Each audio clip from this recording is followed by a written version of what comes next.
dealing with money between your neighbors. How do we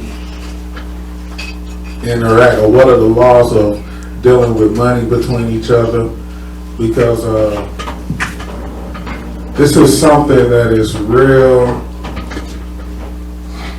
It is a real issue of worldly Israel, a real issue between the Israelites that's still in the world, right? They fall out because of money. Straight family members fall out because of money. Don't even talk to each other because of money, because they don't know the commandments of dealing with money with each other, and don't realize what is true riches. So that's funny that we're doing this class, but the aspects of money and true riches. So it's like dealing with money between your neighbors and true riches of life. When is it good to be rich, and in wealth? Let's start with an opening message. Let's give Philippians 2. Philippians 2.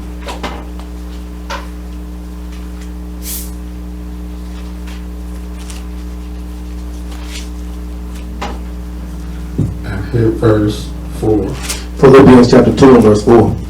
Look not every man on his own things. It's like what? Look not every man on his own things. So it's like, don't look unto your own things, go ahead. But every man also on the things of others. But it's like, look on the things, every man also in the things of others. So it's talking about not just looking at the Philippians chapter 2 and verse 4. Look not every man on his own things, but every man also on the things of others. So it's like, look, make sure you look on the things of everybody. So that's basically everybody looking out for each other.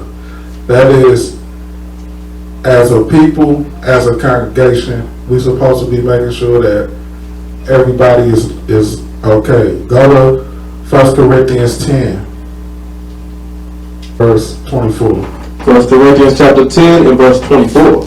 Let no man seek his own, but every man another's wealth. It's like what? Let no man seek his own, but every man another's wealth. It's like, but make sure you seek everybody's wealth. Wealth means well-being.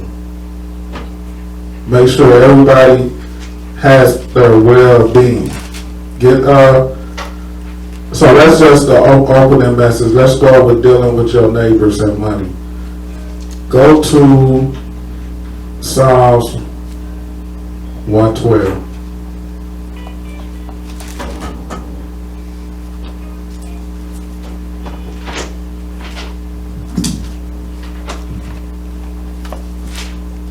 Psalms 112 and verse 5. Psalm chapter 112 and verse 5. A good man showeth favor and lendeth. He will guide his affairs with discretion. So it say, a good man showeth favor and lendeth. He will guide his affairs with discretion. So this is going into a good man showing favor. So we go get a context with this. Go to Exodus 22. Read 25. Exodus chapter 22 and verse 25. If thou lend money to any of my people that is poor by thee, thou shalt not be to him an user. So it said, if you lend money, you have to make sure that you don't charge interest. So this is going into people that's poor. If you lend money, you cannot charge interest in Israel. This is the law. Go ahead. If thou lend money to any of my people that is poor by thee, thou shalt not be to him as an usurer, neither shalt thou lay upon him usury. Because how can you charge interest on people that don't have it? They poor. That's why this world is so wicked. Because they gonna charge interest on everything they give you. Anything they give you is interest. And this has what? The world is upside down in debt. Why? Because it keeps you to have to keep working to get out a hole you in. Now let's get some context to this. Well, let's hit these. Let's get context to this. Go to 1 Tim 5. We have to hit this on the street today. Hit verse 8, was it 8? Yeah. Yeah, hit verse 8. 1 Timothy chapter 5 and verse 8. But if any provide not for his own, and especially for those of his own house, he hath denied the faith. So this is going into the type of people that you have to lend to. Because a person you can't lend to somebody that's not trying to provide for their own. Because it say they have denied the faith. And when you deny the faith, go to Sirach 12.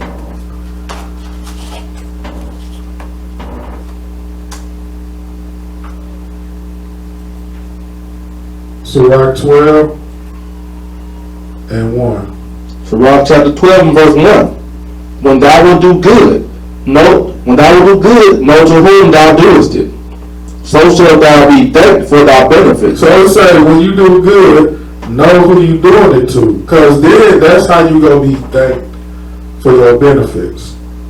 Know who you doing good to, go ahead. Do good to the godly man, and thou shalt find a recompense, and if not from him, yet from the Most High.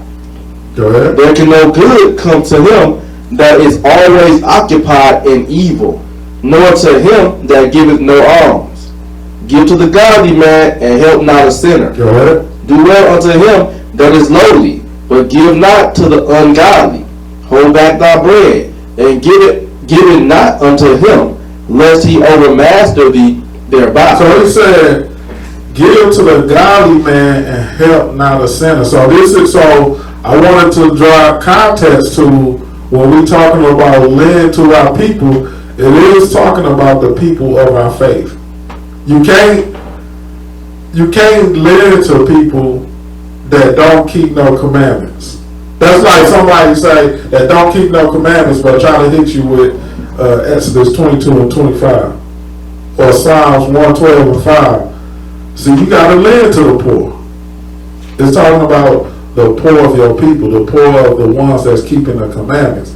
Everybody outside of that, that's a I would say optional, but they're optional on you. So go ahead, we finish that off 5.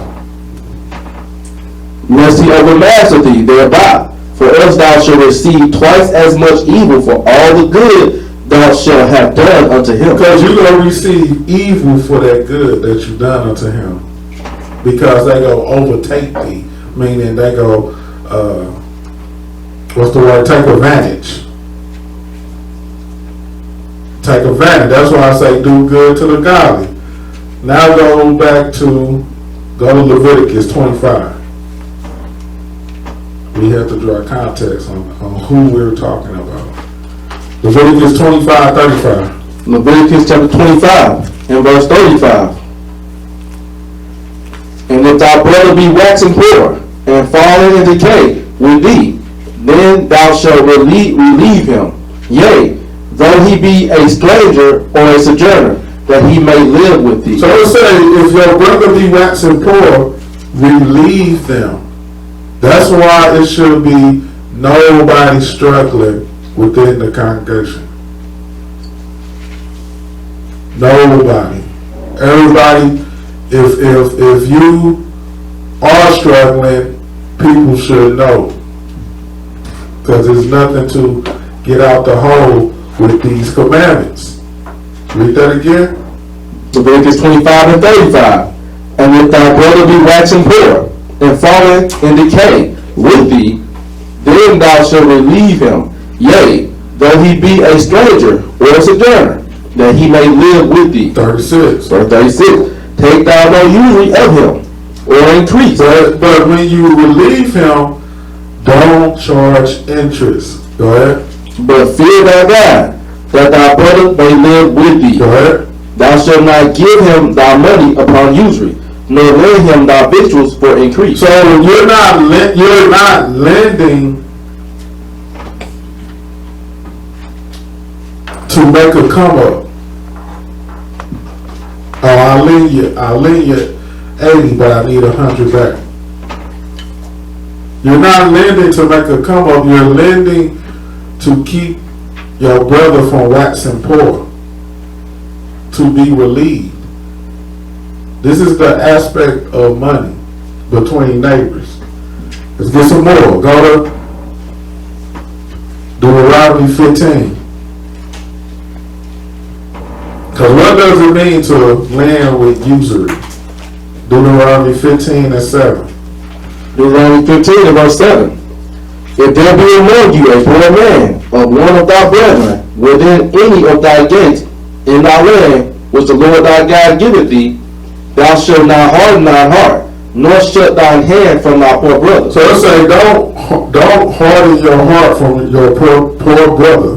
Verse 8. But thou shalt open thine hand wide unto him, and shalt surely lend him sufficient for his need, in that which he wanted. So it says, lend him sufficient for what he needs. Verse 9. Verse 9. Beware that there be not a thought in thy wicked heart. So it say, but when you lend, do not have a thought in your wicked heart.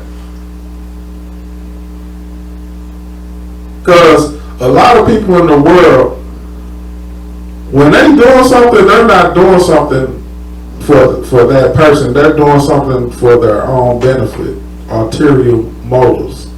This is what the Most High said, do not do this with a thought in your wicked heart. That's a wicked heart to be thinking this will come up. If I do this, I can get this out of the deal. Go ahead. Saying, the 7th year, the year of release, is at hand, and thine eye be evil against thy poor brother, and thou givest him not, and he cry unto the Lord against thee, and it be sin unto thee. Go ahead. Thou shalt surely give him, and thy heart shall not be grieved when thou givest unto him. So it said, give it to him, and don't be grieved for giving it. Don't be grieved, go ahead. Because that for this thing the Lord thy God shall bless thee in all thy works, and in all that thou puttest thy hand unto. So that's going back to that Sirach 12. Due to the godly man, because if the godly man don't give you a blessing, the Most High will give you a blessing for that. But when you give to the sinner, you're not gonna receive anything but evil. Verse 11. Verse 11. For the poor shall never cease out of the land. Therefore I command thee, saying, thou shalt open thine hand wide unto thy brother, to thy poor and to thy needy in thy land. In thy land. Let's get some more. Go to 23. Chapter 23, verse 19. Deuteronomy 23 and 19. Thou shalt not lend upon usury to thy brother, usury of money, usury of victuals, usury of anything that is lent upon usury. So it says you can't, this is not just for money, this is also for victual, this is also for merchandise, this is for anything. You cannot lend for gain. You cannot lend for gain. Go ahead. Unto a stranger thou mayest lend upon usury. But the stranger, you can lend upon you. The heathens, we can lend to them with interest. So this is also going into, y'all can use these stranger laws to prove that there is a difference between Israelites and the Gentiles. Because remember, we can't eat nothing that died of itself. The heathens can. Even if they are keeping the laws with us, even if they're with us, they can eat that stuff. Now, even with this, we can lend to them with interest. Read that again, verse 20. Unto a stranger thou mayest lend upon usury, but unto thy brother thou shalt not lend upon usury. Right. That the Lord thy God may bless thee in all that thou settest thine hand to, in the land where thou goest to possess it. So there is a difference. So when we lend, we have to lend like this. Go to 2 Corinthians 9. Read verse 6. 2 Corinthians chapter 9 and verse 6. For I only and Barnabas have not we power to forbear working. Yeah, second. Go to 2 Corinthians 9. 2 Corinthians 9 and verse 6. But this I say, he which soweth sparingly shall reap also sparingly, and he which soweth bountifully shall reap also bountifully. So let's say, now this is going into the alms. This is going into lending. The more alms you pay, the more that you lend, the more that you sow. So the more that you reap, the more that you sow. That's how it works. The more that you lend, the more that you sow. Verse 7. Every man according as he purposeth in his heart, so let him give. So every man according how, like when you come up to the amount that you can lend in your mind. So if you say, this month, this is a good month. If anybody need, or I'm gonna pay 200 in alms this month, or if anybody needs something, I got an extra 200. That's what it means, purpose in my heart. Go ahead. Not grudgingly. It's like not grudgingly, go ahead. Or of necessity. Go ahead. For God loveth a cheerful giver. It's like God loves a cheerful giver. He loves a cheerful giver. So this is going into the alms and the lending. The more you reap, the more you sow. This is part of the doctrine of God. This is part of the doctrine of God. And some people don't believe that. But you have to understand, the more that you help out people, the more that you lend to the poor without usury, you lend something, they pay it back, you relieve them.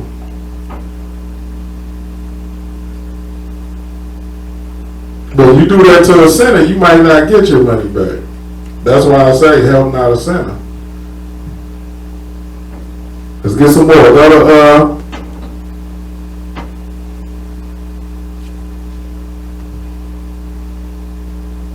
Sirach 14, verse 13. Sirach chapter 14, verse 13. Do good unto thy friend before thou die, and according to thy ability, stretch out thy hand and give to him. So it says, according to thy ability. Don't have your bills not paid because you're giving your stuff away. It says, according to your ability, give. According to your ability. Now that don't mean, I I gotta hit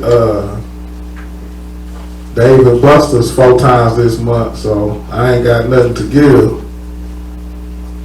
It ain't talking about that. It's talking about after your necessities is paid for, then you can give an amount to give to land. Read that again, 13. So Rock 14 and 13.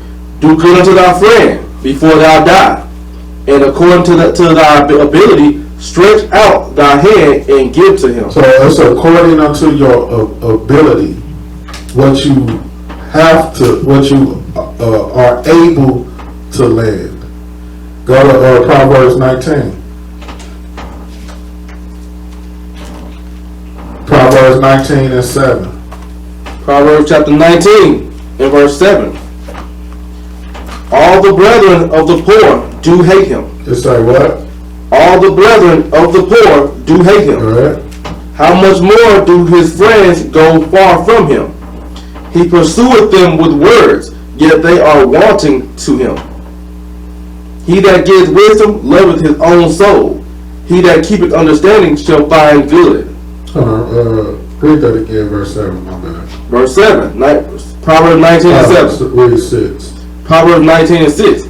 He that giveth wisdom. 19 and 6. I'm sorry. Proverbs 19 and 6. Many will entreat the favor of the prince, and every man is a friend to him that giveth gifts. It says every man is a friend to him that give gifts. Every man is a friend to him that give gifts. Go ahead. All the brethren of the poor do hate him. But all the brethren of the poor, they hate him. Why? Because they can't get nothing from them. Go ahead. How much more do his friends go far from him? He pursueth them with words, yet they are wanting to him. So yet they are lacking to him. They are not with him. So let's say everybody is with somebody that give gifts, but the poor, it say they hate him. Go to Sirach 29.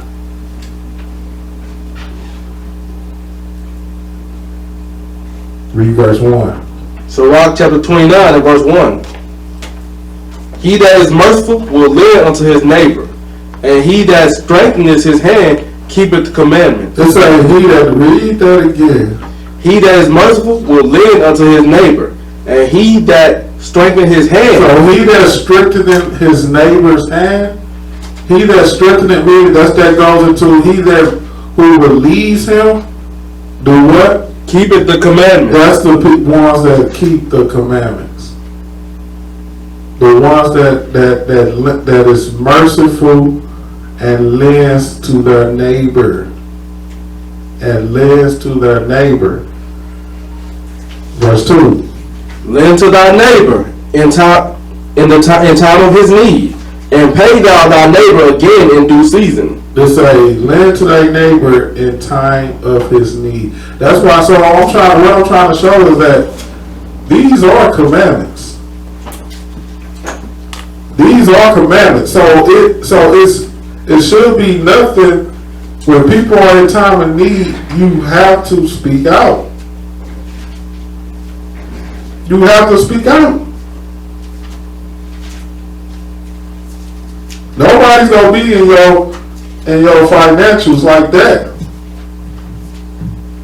That's not saying we are gonna be all up in your financials like that, but in your time of need, that's what we are here for as a nation, as a congregation, and as a nation. So in time of need, let people know so we can keep the commandments. There shouldn't be nobody struggling. We had to, like we was dealing with the sister today. She talking about she gotta go beg, borrow, or steal. Beg, borrow, or steal because she need $27 to get a weekly bus pass to get to work. And I had to tell her, like, you don't have a team? You don't have people that that have your back? Because she said, telling us, I'm finna go sin.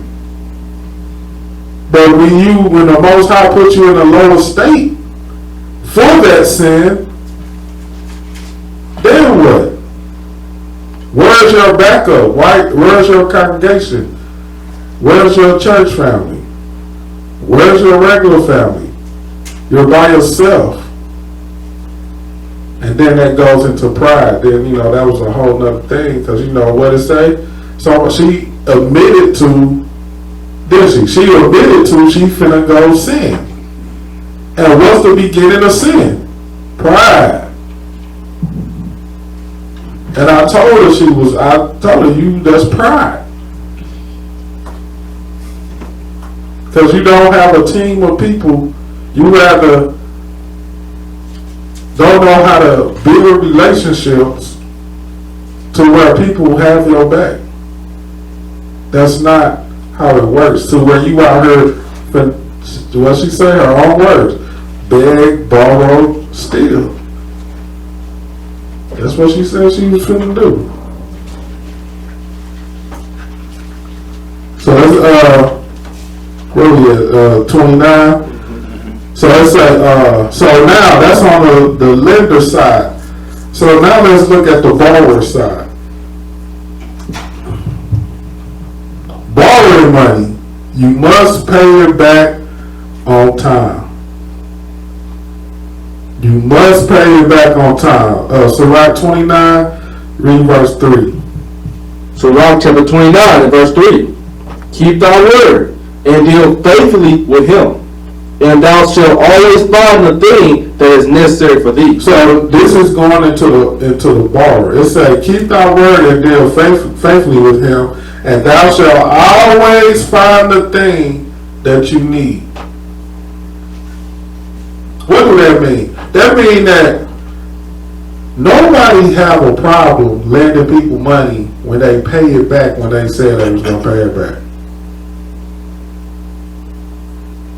I guarantee y'all don't have a problem lending nobody money that pay it back just around before, a little bit after, but around the time they said they was going to. You ain't got to go find them, you ain't got to go chase them down.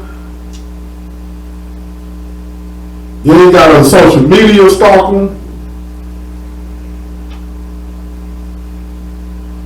People like that go always, it say you go out, read it again, verse 3. Sirach 29 and verse 3. Keep thy word and deal faithfully with him, and thou shalt always find the thing that is necessary for thee. It says you go always find the things that you need. Always, if you were good, that's a good borrower. That's even with banks today. It's called credit. You got good credit. Good credit or bad credit? If you don't pay it back on, but you say you gonna pay it back, that's bad credit. They ain't gonna lend to you no more. It's the same with your neighbor. Verse 4. Verse 4. Meaning, when a thing was lent them, go ahead. reckoned it to be found, and put them to trouble that helped them. They said, they act like they found this. When it's lent to them, they act like they found it, and then it put the people that lent it to them in a bind. That's why I say, help not a sinner. Because that's actually a sin to not pay back what you said you was going to pay back in a timely manner. Go ahead. Till he hath received, he will kiss a man's hand. He said until he get that money, he or she get that money, he kissing the man's hand. Flattery. Go ahead. And for his neighbor's money, he will speak submissively. He will speak submissively for that neighbor's money. Go ahead. But when he should repay, when it's time to repay, go ahead. He will prolong the time. He got to prolong the time. I mean, let me get this check, I gotta do this, so I'll get your next check. that next check come. Well, you know what? Let me tell you what happened, man. The time is getting prolonged. Go ahead. And return words of grief and complain. And complain of the That's that violin. The words of grief don't come when it's time to repay. That's a sin to the borrower. That's a sin. It said that read that again, verse 5. Ecclesiasticus chapter 29 and verse 5. Till he hath received, he will kiss a man's hand, and for his neighbor's money he will speak submissively. But when he should repay, he will prolong the time, and return words of grief, and complain of the time. And complain of time. Well, that's not even a time, man. We said 2 weeks, but that's not enough time. We agreed to 2 weeks, but that's not enough time. Go ahead. If he prevail, he shall hardly receive the half, and he will count as if he had found it. He said he gonna act like he found the money. It was a blessing that I ain't gotta pay back. Go ahead. If not, he hath deprived him of his money, and he hath gotten him an enemy without cause. And that's how you make enemies. That's how people fall out, because they don't know the commandment of lending and borrowing. So people do fall out because of money. It's real. Go ahead. He paid him with cursings and railings. He paid him with cursing and railing. Go ahead. And for honor he will pay him disgrace. Go ahead. Many therefore have refused to lend for other men's ill dealing. And then people will stop lending money just because of that one bad experience. Have you ever heard somebody say, "No, I don't lend money, man"? Why do you think they saying that? Because one bad experience. Read that again. Many therefore have refused to lend for other men's ill dealing, fearing to be defrauded. Fearing to be tricked. Fearing to be bamboozled. Because they had got bamboozled before. So it's real. People do fall out for the aspects of money because they don't know the laws of lending and the laws of borrowing. Go ahead. Yet have thou patience with a man of poor estate, and delay not to show him mercy. But it said have patience with a man in a poor estate. Because sometimes when a man is in a poor estate, have a little patience for him. Now he getting real. But what mess it up is somebody you lent money to that you thought was that they gave you that side story, and then they show up with a brand new outfit, some J's on, and then asking a extension to pay you your money back. It ain't talking about that type. It's talking about somebody that's really struggling. Because that man or that woman, she might pay you something. She owe you 80, but she give you 10. Like, look, I know the time I was supposed to pay you today, I'm just still in the bind, but here go 10. Here goes something. Just to show that I am trying to. That's where it goes. This is what this scripture talk about. Read that again, verse 8. Ecclesiasticus 29 and 8. Yet have thou patience with a man of poor estate, and delay not to show him mercy. And delay not. That's showing them mercy. That's cool. Yeah, just, how about this? Just pay me $10 every week. That's showing that mercy. Verse 9. Verse 9. Help the poor for the commandment's sake. It says, why should we do it? Help the poor for the commandment's sake. It says, help the poor for the commandment's sake. For the commandment's sake. Go ahead. And turn him not away because of his poverty. And don't turn him away because of his poverty. Sometimes you might have to lend knowing you ain't gonna get it back. You know, but that's when the Most High repay you. If you helping somebody that's poor, but they godly, they in the commandments, they in the truth, and they truly just can't pay you, that's when the Most High pay you. Let's read that again. Go back to Sirach 12 and read verse 1. Sirach chapter 12 and verse 1. When thou wilt do good to whom thou doest it, when thou wilt do good, know to whom thou doest it, so shalt thou be thanked for thy benefit. Do good to the godly man, and thou shalt find a recompense, and if not from him, yet from the Most High. So you see that? If it's not from him, it's going to be from the Most High. It's going to be from the Most High. Go back to 29.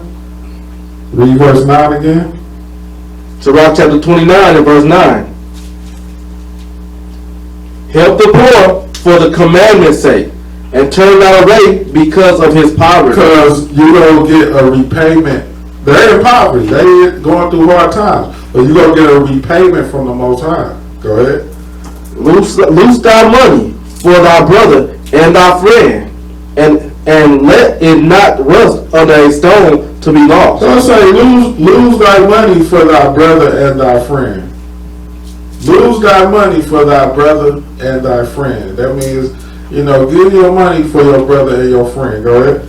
Lay up thy treasure according to the commandments of the Most High, and it shall bring thee more profit than gold. And it shall bring thee more profit than gold. Verse 12. Verse 12. Shut up alms in thy storehouse, and it shall deliver thee from all affliction. So that's going into the alms as well. Shut up alms in thy storehouses, and it shall deliver thee from all your affliction. That's another way how we get our affliction. Remember, it say, alms deliver you from death. That was Cornelius. Cornelius was righteous because he gave alms. He gave alms, and he was laying up treasures. What's that scripture? Let me get that. It was at Matthew 6 and 19. Matthew chapter 6 verse 19. Lay up for yourselves treasures upon earth. Lay not up treasures for yourselves. Lay not up for yourselves treasure upon earth, where moth and rust doth corrupt, and where thieves break through and steal. Go ahead. But lay up for yourselves treasure in heaven, where neither moth nor rust doth corrupt, and where thieves do not break through nor steal. Why? Verse 21. For where your treasure is, there will your heart be also. Because wherever your treasure is, that's where your mind is going to be on as well. If your treasure is your money, then your mind going to be about money. But if your treasure is about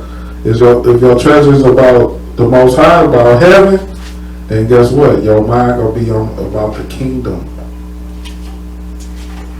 Your mind is about the kingdom. Go to Sirach 40. Now we still talking about the borrowers. Sirach 40 and 28. Sirach chapter 40 and verse 28. My son, lead not a beggar's life. What? Lead not a beggar's life. So it say, my son, lead not a beggar's life. So what is this saying? This is saying that let me show you. Hold this spot. Go back to 1 Timothy 5. 1 Timothy 5 and 8 again. 1 Timothy chapter 5 and verse 8. But if any provide not for his own, and especially for those of his own house, he hath denied the faith. He hath denied the faith. Now go back to Sirach 40 and read 28. Sirach chapter 40 and verse 28. My son, lead not a beggar's life. So lead not a beggar's life, meaning that you're doing all you can do to get the money that you need. But it's not going to be enough. That's the difference. Because sometimes when people, ask me for money, I do want to know the game plan. What's going on? What happened?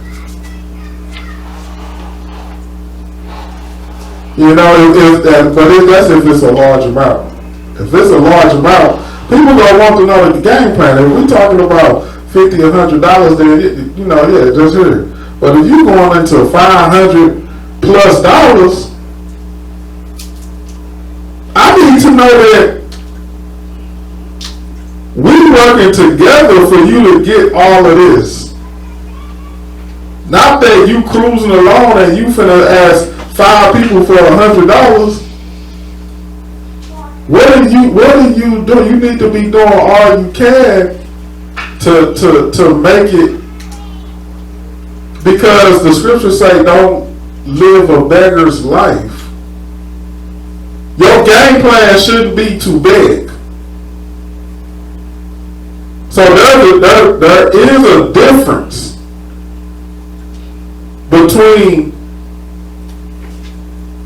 you need it because you're doing all you can do in this, and you just know you're not gonna make it, or you doing little and you know you're not gonna make it. So that's the difference. Don't just be begging for it. Read it again, 28. So Rock 40 and 28. My son, lead not a beggar's life, for better it is to die than to beg. Go ahead. The life of him that depends on another man's table is not to be counted for a life. So it's like that's the game plan. Well, this month I will be short, or like people plan that next month I might be short, but I can just ask such and such for the money. They got it. So it's like your game plan is dependent on another man's table. No, you should be always counting for to get it.